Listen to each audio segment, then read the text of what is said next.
Hello दोस्तों, कैसे हैं आप लोग। मैं हूं आपका साइंस एजुकेटर लोकेश और ब्राइट फ्यूचर क्लासेस पे आज हम chemical properties of acid and base को पढ़ने वाले हैं। ठीक है, तो जो सबसे पहली रिएक्शन जो है वो है रिएक्शन ऑफ मेटल्स। किसके साथ? एसिड और बेस के साथ। ठीक है, तो देखिए एसिड के साथ जब हमने मेटल को रिएक्ट कराया तो हमें क्या मिल रहा है? हमें मिल रहा है एक सोल्ट और दूसरा हाइड्रोजन गैस। देख लेते हैं, इसका एग्जांपल देख लेते हैं। तो देखिए हमारे पास एसिड है HCl और पिछली क्लास में हमने पढ़ा है कि HCl एक स्ट्रॉन्ग एसिड होता है, तो वो जिंक यानी कि मेटल के साथ कंप्लीटली रिएक्ट करेगा। जब मेटल के साथ रिएक्ट करेगा तो ये जिंक क्या करेगा? अपना सोल्ट फॉर्म कर लेगा इस HCl के साथ रिएक्ट करके, और वो सोल्ट क्या है? Zinc chloride. क्या है? Zinc chloride. और जो बाय प्रोडक्ट है वो क्या मिलेगा हमें? Hydrogen gas. ठीक है, तो ये जो हमने यहाँ लिखा था वही हमें यहाँ देखने को मिल रहा है कि जब कभी भी एसिड मेटल के साथ रिएक्ट करेगा तो सोल्ट और हाइड्रोजन गैस देगा। ठीक है, अब बात कर लेते हैं बेस की कि जब बेस मेटल के साथ रिएक्ट करता है तो क्या होता है। देखिए जब बेस मेटल के साथ रिएक्ट करता है तो वो भी सोल्ट और हाइड्रोजन गैस देता है। इसका भी एक एग्जांपल हमने लिया है NaOH। यहां पर भी हमने एक स्ट्रॉन्ग बेस लिया है, तो जब कभी भी NaOH जिंक के साथ रिएक्ट करेगा तो ये हमें देगा सोडियम जिंकेट। क्या करेगा? हाइड्रोजन को रिप्लेस कर रहा है और NaO सोडियम और ऑक्सीजन के साथ रिएक्ट करके सोडियम जिंकेट बना रहा है, और बदले में जो बाय प्रोडक्ट मिल रहा है वो हाइड्रोजन गैस है। तो यहां पर भी हमें क्या मिला? सोल्ट मिला। किसका सोल्ट है ये सोल्ट है जिंक का। सोडियम का नहीं, जिंक का सोल्ट है, सोडियम जिंकेट। ठीक है, सोल्ट मिल गया। अब बात कर लेते हैं टेस्ट फॉर हाइड्रोजन गैस। देखिए यहां पर हम देख रहे हैं कि एसिड और बेस के साथ जब मेटल ने रिएक्ट कराया तो हमें हाइड्रोजन गैस यहां पर मिल रही है, लेकिन हमें कैसे पता कि ये हाइड्रोजन गैस ही है? मतलब हाइड्रोजन गैस को टेस्ट करने के लिए हमने क्या किया? हमने इस टेस्ट के लिए क्या किया है कि हाइड्रोजन गैस इस रिएक्शन में निकल रही है नहीं निकल रही है, इसका पता लगाने के लिए हम एक कैंडल को, जलती हुई कैंडल को हम इस जैसे टेस्ट ट्यूब है, ठीक है, ये हमारे पास एक टेस्ट ट्यूब है,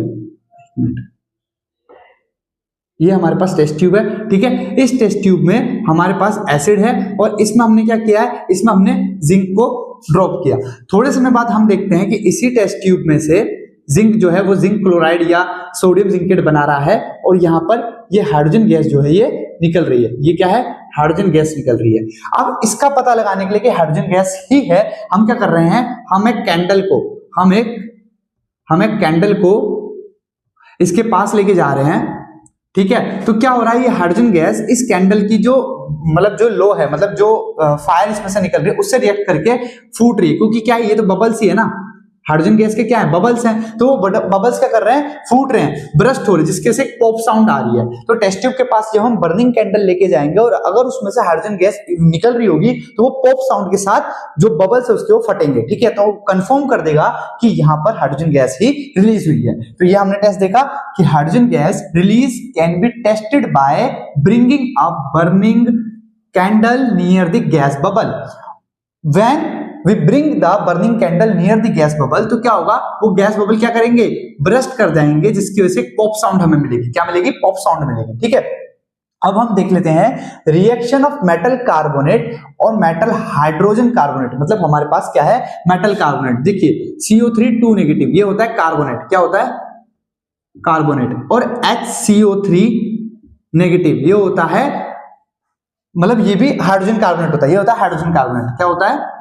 हाइड्रोजन कार्बोनेट होता है। ठीक है, अब इसके साथ हमने मेटल जोड़ दिया है तो क्या मिल गया? मेटल कार्बोनेट और मेटल हाइड्रोजन कार्बोनेट। अब हम मेटल कार्बोनेट और मेटल हाइड्रोजन कार्बोनेट को एसिड से रिएक्ट करवाएंगे। ठीक है, तो जब कभी एसिड मेटल कार्बोनेट या फिर मेटल हाइड्रोजन कार्बोनेट के साथ रिएक्ट करता है तो हमें सोल्ट मिलता है, कार्बन डाइऑक्साइड मिलती है और वाटर मिलता है। ये जर्नल है, ये मिलेगा ही मिलेगा। चाहे आप कोई सा भी मेटल रिएक्ट करा लीजिए, आपको सोल्ट मिलेगा, कार्बन डाइऑक्साइड गैस मिलेगी और वाटर मिलेगा ही मिलेगा। ठीक है, बेस के साथ भी बेस के साथ क्या होता है? कोई रिएक्शन नहीं मिलती। बेस के साथ कोई भी रिएक्शन नहीं मिलती है, आपको ध्यान रखना है इसमें कि अगर हमारे पास मेटल कार्बोनेट है या मेटल हाइड्रोजन कार्बोनेट है और उस पे हम बेस डालें या फिर बेस से उसको रिएक्ट कराएं तो हमें कोई रिएक्शन नहीं मिलेगी। मेटल हाइड्रोजन कार्बोनेट और metal carbonate as it is बना रहेगा। ठीक है, जबकि एसिड के साथ ये सोल्ट दे रहे हैं, कार्बन डाइऑक्साइड और वाटर भी दे रहे हैं। ठीक है, यहां पर मैंने इसका एग्जांपल ले रखा है कि ये HCl है। HCl को जब मैंने सोडियम कार्बोनेट के साथ, देखिए यहां आ गया ना कार्बोनेट और मेटल है सोडियम, तो क्या बोलेंगे? Sodium carbonate. जब ये HCl सोडियम कार्बोनेट के साथ रिएक्ट कर रहा है तो हमें क्या दे रहा है? सोल्ट दे रहा है। क्या दे रहा है? सोल्ट दे रहा है, कार्बन डाइऑक्साइड गैस दे रहा है और वाटर दे रहा है। और यहीं पे हमने HCl को सोडियम हाइड्रोजन कार्बोनेट के साथ जब रिएक्ट कराया तो हमें सोल्ट मिला, कार्बन डाइऑक्साइड गैस मिली और वाटर मिला। ठीक है, अब यहां पर हम देख रहे हैं कि हाइड्रोजन गैस तो नहीं निकल रही, यहां पर निकल रही है कार्बन डाइऑक्साइड गैस। तो अब इसको कैसे हम जांच सकते हैं, इसकी कैसे टेस्टिंग करेंगे? तो test for carbon dioxide gas, यहां पर लिखा हुआ है कि carbon dioxide gas can be tested by passing it through lime water. अगर हम कार्बन डाइऑक्साइड गैस को लाइम वाटर से पास करेंगे तो वो उस लाइम वाटर को मिल्की कर देगा। कैसा कर देगा? मिल्की कर देगा। और वो मिल्कीनेस क्यों आ रही है लाइम वाटर में? क्योंकि कार्बन डाइऑक्साइड क्या फॉर्म कर रहा है कैल्शियम के साथ रिएक्ट करके? Calcium carbonate. क्या फॉर्म कर रहा है? Calcium carbonate. और कैल्शियम कार्बोनेट जो है प्रेसिपिटेट बना लेता है और वो उस सोल्यूशन में या फिर जो भी हमारे पास वो जो वाटर है लाइम वाटर उसमें नीचे बैठ जाएगा, जिसकी वजह से मिल्कीनेस आएगी। क्या आएगी? मिल्कीनेस आएगी। यहां पर उसकी रिएक्शन भी मैंने ले रखी है। देखिए ये हमारे पास है कैल्शियम हाइड्रोक्साइड लाइम वाटर। क्या है? Calcium hydroxide lime water. अब इस लाइम वाटर से मैंने कार्बन डाइऑक्साइड गैस पास करी। जब मैंने कार्बन डाइऑक्साइड गैस इस लाइम वाटर से पास करी तो इसने क्या किया? इस कैल्शियम के साथ रिएक्ट करके, कार्बन डाइऑक्साइड ने कैल्शियम के साथ रिएक्ट करके कैल्शियम कार्बोनेट बना लिया। क्या बना लिया? कैल्शियम कार्बोनेट, जो कि क्या बना लेगा? प्रेसिपिटेट हो जाएगा। क्या हो जाएगा? प्रेसिपिटेट हो जाएगा और नीचे बैठ जाएगा। और चूंकि ये प्रेसिपिटेट बन रहा है, इसी की वजह से जो है मिल्कीनेस आ रही है इस लाइम वाटर में। ठीक है, When excess of carbon dioxide is pass, देखिए अब क्या होगा? ये तो हो गया, यहां पर हमें क्या मिल गया? लाइम वाटर में जब हमने कार्बन डाइऑक्साइड गैस को पास किया तो मिल्कीनेस आई। वो क्यों आई? क्योंकि कैल्शियम कार्बोनेट फॉर्म हो गया था। ठीक है, बट अगर हम excess of carbon dioxide gas इस लाइम वाटर से पास कर देंगे, ठीक है, या फिर जो भी हमारे पास ये मिल्कीनेस आई है, हमें मिल्कीनेस नहीं चाहिए, तो आप क्या करिए? एक्सेस ऑफ कार्बन डाइऑक्साइड जो है पास कर दीजिए तो मिल्कीनेस डिसअपीयर हो जाएगी। क्यों? क्योंकि अब सोल्यूबल कैल्शियम हाइड्रोजन कार्बोनेट बन जाएगा। क्या बन जाएगा? Soluble calcium hydrogen carbonate. देखिए यहां देखिए कैल्शियम कार्बोनेट बन चुका है, कैल्शियम कार्बोनेट बन चुका था। अब calcium carbonate, carbon dioxide gas और वाटर ये सब फॉर्म हुआ था एक साथ। अब हमने क्या किया? हमने कार्बन डाइऑक्साइड गैस को अगेन पास किया उसी कैल्शियम कार्बोनेट वाले सॉल्यूशन से। ठीक है, पहले क्या था? ठीक है, सबसे पहले हमारे पास था क्या बोलते हैं? क्विकलाइम। क्विकलाइम क्या है? कैल्शियम हाइड्रोक्साइड, ये क्विकलाइम है। ठीक है, अब हमने क्या किया? कार्बन डाइऑक्साइड गैस पास करी। कार्बन डाइऑक्साइड गैस पास करी तो इस कार्बन डाइऑक्साइड ने इस कैल्शियम के साथ रिएक्ट करके कैल्शियम कार्बोनेट बना लिया, जिसकी वजह से मिल्कीनेस आ रही थी। क्या आ रही थी? मिल्कीनेस आ रही थी। ठीक है, अब मिल्कीनेस डिसअपीयर हो रही है, मिल्कीनेस गायब हो रही है। क्यों? क्योंकि अगेन जब हम इससे कार्बन डाइऑक्साइड गैस पास करते हैं तो ये बना लेता है कैल्शियम हाइड्रोजन कार्बोनेट। क्या बना लेता है? Calcium hydrogen carbonate. Calcium hydrogen carbonate बना लेता है, जिसकी वजह से जो मिल्कीनेस है वो डिसअपीयर हो जाती है, गायब हो जाती है। ठीक है, आई होप आपको ये दो रिएक्शन समझ में आएगी। ये हम कार्बन डाइऑक्साइड की टेस्टिंग के लिए ये रिएक्शन करवाते हैं। ठीक है, अब आ जाते हैं हमारी तीसरी रिएक्शन पे, reaction of acid and base with each other. देखिए अभी तक हमने सिंगल देखा, मतलब एसिड को मेटल के साथ रिएक्ट करवा लिया, एसिड को हमने मेटल कार्बोनेट के साथ रिएक्ट करा लिया। ऐसे हमने बेस के साथ किया, बेस को मेटल के साथ और बेस को मेटल कार्बोनेट या फिर मेटल हाइड्रोजन कार्बोनेट के साथ रिएक्ट कराया। अगर हम एसिड और बेस दोनों को एक साथ रिएक्ट कराएं तो क्या होगा?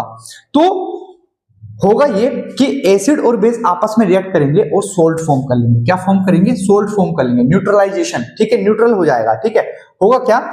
When an acid react with base, the hydrogen ion of acid combine with hydroxide ion of base and form water. और जो रिमेनिंग हमारे पास जो चार्ज आयन बचेंगे वो क्या करेंगे? आपस में कंबाइन होकर सोल्ट बना लेंगे। देखिए सिंपल से इसका एक एग्जांपल मैं ले रहा हूं, NaOH, सोडियम हाइड्रोक्साइड। आप जानते हैं OH के ऊपर नेगेटिव चार्ज होता है, सोडियम के ऊपर पॉजिटिव चार्ज होता है। दूसरा हमने लिया HCl, यहाँ पर Cl के ऊपर नेगेटिव और H के ऊपर पॉजिटिव। अब इसके अकॉर्डिंग जो अभी हमने लाइन पढ़ी उसके अकॉर्डिंग जो इसका OH नेगेटिव है, बेस का जो हाइड्रोक्साइड आयन है OH नेगेटिव, वो H पॉजिटिव के साथ, एसिड के H पॉजिटिव के साथ रिएक्ट करेगा और वाटर बना लेगा। ये तो समझ में आता है। लेकिन हमारे पास फिर बचा क्या? फिर हमारे पास बचा है सोडियम पॉजिटिव और Cl नेगेटिव, जो आपस में रिएक्ट करके क्या बना लेंगे? सोल्ट बना लेंगे। देखिए NaCl, सोल्ट बना लेंगे। ठीक है, तो हमेशा आपको याद रखना है ये जनरल रिएक्शन है, एज इट इज बनी रहेगी। चाहे फिर आप कोई सा भी एसिड ले लीजिए, चाहे फिर कोई सा भी बेस ले लीजिए, आपको मिलेगा हमेशा क्या? सोल्ट और वाटर। ठीक है, तो एसिड और बेस जब भी रिएक्ट करेंगे तो वो सोल्ट और वाटर को ही फॉर्म करेंगे। ठीक है, अब हमारी चौथी रिएक्शन है reaction of metallic oxide with acid. अब हम क्या कर रहे हैं, मेटेलिक ऑक्साइड, मेटल के ऑक्साइड ले रहे हैं और उसे एसिड से रिएक्ट करा रहे हैं। तो क्या होगा, देखिए मेटल ऑक्साइड, ये जर्नल रिएक्शन है कि मेटल ऑक्साइड, कोई सा भी मेटल आप ले लीजिए, उसका ऑक्साइड ले लीजिए, जब कभी भी आप उसे एसिड से रिएक्ट कराएंगे तो आपको सोल्ट और वाटर ही मिलेगा। जैसे कि copper oxide, CuO copper oxide है, उस कॉपर ऑक्साइड के ऊपर या उस कॉपर ऑक्साइड को हमने HCl एसिड से रिएक्ट कराया, तो देखिए CuCl2 हमें यहां पर सोल्ट मिल गया, कॉपर का सोल्ट मिल गया, CuCl2 और वाटर मिल गया। ठीक है, तो ये रिएक्शन आपको याद रखनी है कि जब कभी भी मेटल ऑक्साइड एसिड से रिएक्ट करेगा तो वो हमें सोल्ट देगा और वाटर देगा। ठीक है, अब बात कर लेते हैं हम reaction of non metallic oxide with base. ठीक है, non metallic oxide with base. अब इसमें क्या है, देखिए हमारे पास नॉन मेटेलिक ऑक्साइड क्या है, ये कार्बन डाइऑक्साइड। ठीक है, कार्बन नॉन मेटल है, तो यहाँ पर हमारे पास जो नॉन मेटेलिक ऑक्साइड है वो कार्बन डाइऑक्साइड है, और हमने बेस में लिया है कैल्शियम हाइड्रोक्साइड। किसको लिया है, calcium hydroxide as a base लिया है। तो अब क्या होगा, यहाँ पर हमें सोल्ट मिल जाएगा कैल्शियम कार्बोनेट CaCO3। ठीक है, प्लस में हमें एक वाटर मॉलिक्यूल मिलेगा H2O।